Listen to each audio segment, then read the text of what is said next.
Good evening, my fellow Americans. Until the latest of our world conflicts, the United States had no armaments industry. American makers of plowshares could, with time and as required, make swords as well. But we can no longer risk emergency improvisation of national defense. We have been compelled to create a permanent armaments industry of vast proportions. Added to this, 3.5 million men and women are directly engaged in the defense establishment.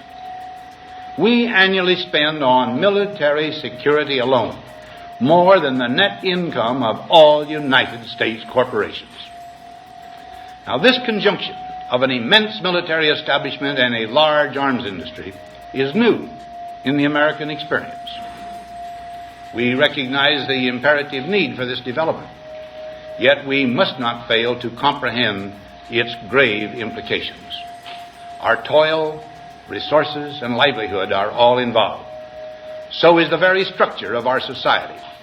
We must guard against the acquisition of unwarranted influence, whether sought or unsought, by the military-industrial complex. The potential for the disastrous rise of misplaced power exists and will persist. Only an alert and knowledgeable citizenry can compel the proper meshing of the huge industrial and military machinery of defense with our peaceful methods and goals, so that security and liberty may prosper together. You and I and our government must avoid the impulse to live only for today, plundering for our own ease and convenience the precious resources of tomorrow. We cannot mortgage the material assets of our grandchildren without risking the loss also of their political and spiritual heritage. We want democracy to survive for all generations to come, not to become the insolvent phantom of tomorrow. As one who has witnessed the horror and the lingering sadness of war, as one who knows that another war could utterly destroy this civilization, which has been so slowly and painfully built over thousands of years, I wish I could say tonight that a lasting peace is in sight.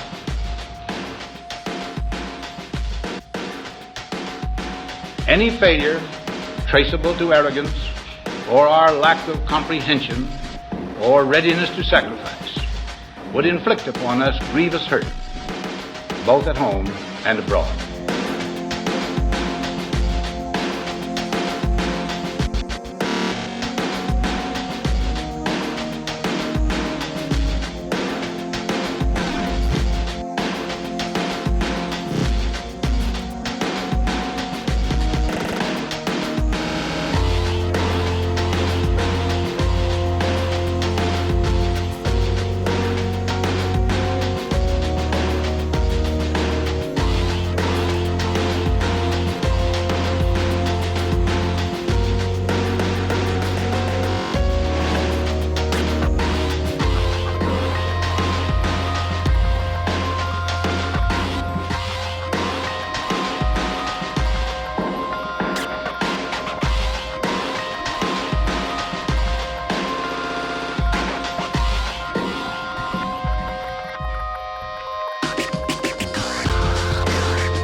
We pray that peoples of all faiths, all races, all nations may have their great human needs satisfied, that those now denied opportunity shall come to enjoy it to the full, that all who yearn for freedom may experience its spiritual blessings.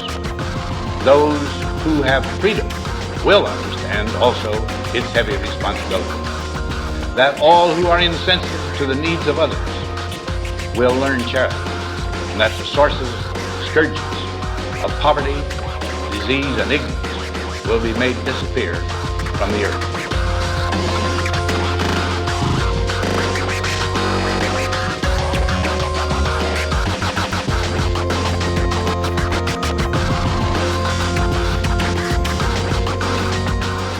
And that in the goodness of time, all peoples will come to live together in a peace guaranteed by the binding force of mutual respect and love. Thank you, and good night.